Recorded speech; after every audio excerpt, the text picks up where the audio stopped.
n'y a pas, à mon avis, il n'y a pas d'opposition en soi entre le médicament et la psychanalyse. Nombreux à recevoir des patients qui, à certains moments de leur vie et aussi de leur travail analytique, sont soulagés par le médicament. Ça nous arrive quotidiennement, peut-être pas quotidiennement, oui, mais ça arrive assez fréquemment. Et loin d'empêcher le travail analytique, parfois ça va au contraire permettre de le poursuivre. Parce que c'est vrai que si l'angoisse est à son comble, le sujet n'arrive même plus à articuler quoi que ce soit. Donc, je n'opposerai pas le médicament en général et la psychanalyse. Évidemment, après, il faudrait discuter de différences de médicaments, différences parmi les médicaments. On ne va pas le faire là, mais enfin, il y a d'un côté c'est très grossier ce que je vais dire. Je ne suis pas chimiste, mais enfin, il y a d'un côté les anxiolytiques et les antidépresseurs, et de l'autre côté les antipsychotiques. Oui. Pas du tout la même cible. En ce qui concerne la médicalisation qui se généralise, c'est-à-dire qui se développe, indépendamment donc de l'usage raisonné qu'on peut décider avec un patient d'en faire à un moment donné de son existence. Cette généralisation de la réponse aux symptômes par le seul médicament, c'est quand même une manière de couper court à la parole du sujet. C'est une manière de le faire se taire. Oui. Donc on ne peut pas, sauf cas particulier, discuter avec l'analysant. La réponse aux symptômes ne peut pas être seulement le médicament, puisque nous définissons le symptôme à partir du discours et à partir de la parole et du langage. Et que on ne peut pas guérir les sujets parlants du langage. C'est absurde. Alors, il y a... qu'est-ce qui explique cette montée du médicament? Pourquoi est-ce que le médicament s'est imposé comme une solution universelle? Oui. D'abord, il y a l'industrie pharmaceutique. Oui, bien sûr. Vraiment, le médicament est inventé, invente le symptôme. Il y a un article, un livre même d'un auteur américain qui s'appelle Crazy Like Us, qui montre très bien, et puis il n'est pas le seul, il y a beaucoup d'autres travaux qui montrent que les médicaments sont quand même des inventions destinées à faire du bénéfice, et donc à faire tourner la machine économique capitaliste. Si. Comme tout le reste d'ailleurs. Je ne suis pas spécialement critique en disant ça. C'est comme ça, c'est un fait. Si. Mais plus un médecin donne de médicaments, plus l'industrie pharmaceutique est contente. Si, comme l'autisme. D'ailleurs, ça a commencé quand même, la médicalisation généralisée a commencé, pour l'enfant en tout cas, beaucoup dans le continent américain, Oui. et en particulier aux États-Unis et au Canada. En France, les psychiatres sont encore assez réticents, de moins en moins, mais sont encore assez réticents à médicaliser les enfants. Si. Et on ne voit pas ces choses tout à fait impressionnantes que j'ai pu rencontrer en Amérique du Nord et au Canada, à savoir que la condition pour qu'un enfant soit accueilli à l'école, c'est qu'il prenne son médicament. Oui. Alors, il y a certainement des enfants qui peuvent... Enfin, dont le bien-être passe par le médicament. Oui. Mais la plupart du temps, c'est pas leur bien-être qui est visé. Sim. C'est le bien-être des enseignants Uhum. et des adultes qui s'occupent d'eux De parents. Oui. Uhum. et des parents. C'est particulièrement net à l'école. Sim. Oui. Au lieu de prendre en compte un enfant turbulent, on lui donne un médicament sans s'interroger sur la responsabilité qu'on a dans le fait qu'on n'arrive pas finalement à construire un lien avec cet enfant qui humanise son désir. Parce qu'en fait, c'est ça. Sim, nesse sentido é que falávamos na expressão angústia como resistência. Sabemos que o nível muito alto de angústia não é possível, porque pode passar ao ato, mas é minimamente procurar saber, né, uma outra origem para um corpo inquieto de uma criança, né, e não tapar, né, Ce de qui est important, imediato. c'est de permettre à l'enfant de la nommer, son angoisse. Sim, d'abord. exatamente. Apostar na angústia é isso, De la nomeá-la. parler, de l'articuler, au fond d'en faire discours. C'est ça qu'on va chercher avec un enfant, en thérapie, Sim, en cure. On va chercher à permettre à l'enfant à développer sa question. Je pense que la raison pour laquelle la médicalisation des enfants est en hausse, est en développement, c'est certainement lié à la question de l'autorité, des mutations de la fonction autorité dans le discours du maître.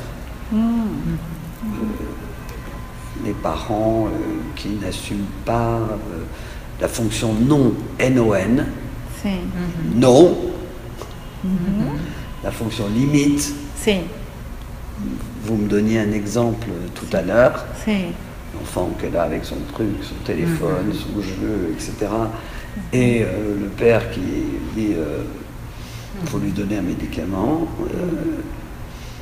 pourrait quand même commencer à prendre le téléphone et lui dire non, tu feras ça de telle heure à telle heure, mais tu feras pas ça tout le temps. Et on voit quand même de plus en plus de parents débordés sim, par la question de leur fonction limite de jouissance de l'enfant. exatamente. Avec une escalade de l'enfant qui cherche cette limite et donc à chaque fois la dépasse un peu plus quand il la trouve pas. Sim, a criança ama na contemporaneidade. Et ça, c'est vrai pour les enfants et c'est vrai aussi d'une manière générale. C'est-à-dire Oui. que la fonction limite n'est plus tellement exercée au niveau symbolique. Les limites qui sont mises aujourd'hui au sujet parlant, les enfants, mais aussi d'une certaine façon les adultes, c'est plutôt le réel. C'est-à-dire on empêche que ce soit possible. Milner avait développé quelque chose comme ça. Jean-Claude Milner avait développé le fait que, à la place de l'autorité d'un législateur ou d'une fonction d'autorité, on mettait maintenant le réel. Sim, C'est pas possible, tu peux pas faire ça parce que c'est pas possible. Oui. Exemple banal, sim, on dit pas à un enfant tu touches pas aux prises de courant. sim, On met un outil qui lui empêche de toucher la prise de courant. sim, Donc ça c'est la limite par la chose, la limite par le réel, sim, et non pas la limite par la parole. Oui. exato. Et ça, je pense que le médicament se situe dans cette ligne-là. D'accord. C'est-à-dire là où on n'arrive pas à, finalement, comme dit Lacan dans le texte sur Gide, humaniser le désir par la parole, Sim, eh bien, on met un réel et le médicament fait un effet de réel qui, boum. Et après, on s'étonne d'avoir une montée de la toxicomanie. Il faut le dire quand même, les anxiolytiques, les antidépresseurs et ce type de médication, ce sont l'equivalent, c'est pas des drogues douces. Nesse sentido, Maria Helene, é que nos perguntamos o que o observatório pode propor, né, como ações. O que a gente pode fazer enquanto observatório, né, na sociedade? Récemment, j'ai été invité à Rennes à un débat du ciel. Et il y avait des interlocuteurs divers et variés, des médecins spécialisés dans l'enfance et l'adolescence. Et puis il y avait aussi des responsables, directeurs de lycée, directeurs d'école, etc., qui parlaient d'une montée de la difficulté à gérer la violence et les difficultés des populations scolaires. Sim. Ce qu'ils mettaient en place, c'était des groupes de parole. Je sais pas, moi par exemple, il y avait des élèves qui ne voulaient pas de profs femmes, pour des raisons culturelles. Donc ils organisaient des groupes de parole pour que quelque chose de ce qu'ils pensent, de ce qu'ils croient, de ce qu'ils veulent, puisse être dit et discuté, organisé, voire limité aussi. Moi, je crois que quand même, le médicament, c'est très bien si c'est pris dans un dispositif de parole. Le médicament, ça ne sert pas à grand-chose si c'est pas pris dans un dispositif de parole. Et quand je discute avec mes collègues psychiatres, c'est un peu ce qu'ils me disent quand même. C'est-à-dire que même chez des patients très malades, psychotiques, pour qui la prise de médicaments est absolument essentielle, Oui. c'est très rare que ça puisse se faire sans parole. C'est très rare qu'il n'y ait pas besoin d'entretien régulier avec le psychiatre qui s'interroge sur quel effet ça vous a fait, qu'est-ce qui ne vous convient pas, qu'est-ce qui irait mieux, qu'est-ce que vous en pensez, etc. Parce que sinon, assez rapidement, le patient refuse de prendre. On ne peut pas éviter la question du transfert, y compris dans le médicament.